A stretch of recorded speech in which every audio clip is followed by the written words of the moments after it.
رسول خدا بیان کرتے ہیں کہ 3 دوست عبادت کے لیے جو ہے وہ غار میں گئے اور غار میں عبادت کرتے رہے۔ اچانک سے تھوڑا سا طوفان زلزلہ ٹائپ کا آیا، پتھر گرا، غار کا دروازہ بند ہو گیا۔ اب یہ تینوں اندر پھنس گئے۔ اب انہوں نے کہا پروردگار ہم سے کو غلطی ہو گئی ہے، ہم سے گناہ ہو گیا جس کی وجہ سے اب ہمیں تو باہر نکال۔ تو تینوں نے کہا کہ جو کام ہم نے اخلاص یعنی صرف اللہ کی خاطر کیا ہوگا ہم اس کو بیان کریں گے، اگر وہ اللہ کی خاطر ہوگا تو دروازہ کھل جائے گا، پتھر ہٹ جائے گا۔ تو پہلے نے شروع کیا، پہلے نے کہا کہ میں ایک خاتون، ایک لیڈیز مجھے اچھی لگی تو میں نے اپنی ساری جان دولت خرچ کر دی کہ میں اسے حاصل کروں، لیکن جب میں نے اسے حاصل کیا تو مجھے خدا کا خوف آیا۔ میں نے کہا پروردگار تیری خاطر میں یہ گناہ نہیں کروں گا کہ میں تجھ سے دور ہو جاؤں گا، اگر یہ کام میرا پروردگار تیری خاطر تھا تو مجھے نجات دے۔ تو تھوڑا سا پتھر غار سے ہٹا۔ پھر دوسرے نے کہا کہ میری کشاورزی کی یعنی میری کھیتی باڑی زمین ہے، اس میں لوگ کام کرتے تھے، تو میں نے ایک دن سب کو جو کام کیا ان کو میں نے آدھا دھرم جو دیا، وہ جو گولڈ سلور کا سکہ تھا وہ دیا۔ ایک شخص نے کہا کہ میں نے زیادہ کام کیا ہے، میرا جو اجر ہونا چاہیے وہ پورا سکہ ہونا، تو میں نے اسے فی الحال نہیں دیا یا اس کو دینے لگا تو وہ چھوڑ کے چلا گیا، ناراض ہو کے چلا گیا۔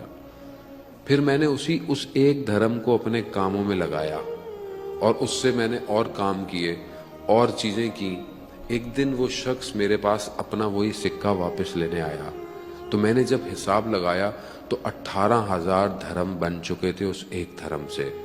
میں نے سارے وہ 18,000 دھرم اس کو دیے، پروردگار یہ سب میں نے تیری خاطر کیا۔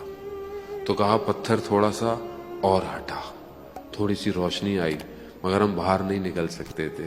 پھر تیسرے نے کہا کہ پروردگار میں نے جو ہے وہ جو بھی کام کیا وہ یہ تھا کہ میں ایک دن میرے ماں باپ سو رہے تھے اور میں ان کی خدمت میں کچھ کھانا لے کر پہنچا، لیکن میں نے کہا کہ یہ سو رہے ہیں، اگر میں زمین پہ رکھوں گا تو کہیں کوئی سانپ یا کوئی جانور اس کھانے کے چکر میں ان کو ڈس نہ لے، اور ان کو بھی میں اٹھانا نہیں چاہتا تھا، تو یہ کھانا لے کر میں کھڑا رہا جب تک وہ نہیں اٹھے۔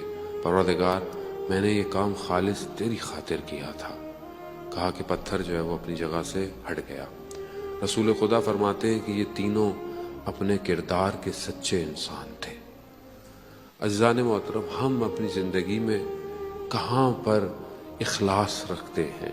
کسی کو کھانا کھلائیں، کوئی بھی اپنے طرف سے کوئی بھی کام کریں، کیا یہ کام ہمارا اللہ کی خاطر ہے یا نہیں ہے؟ تو ہمیں بھی زندگی میں بعض اوقات خدا امتحان سے گزارتا ہے، خدا چیک کرتا ہے کہ یہ خالص ہے یا نہیں ہے، یہ میرے لیے کر رہے ہیں یا کسی اور کے لیے کر رہے ہیں۔ یہیں سے زندگی میں انسان کے پتہ چلتا ہے کہ انسان کیا کر رہا ہے۔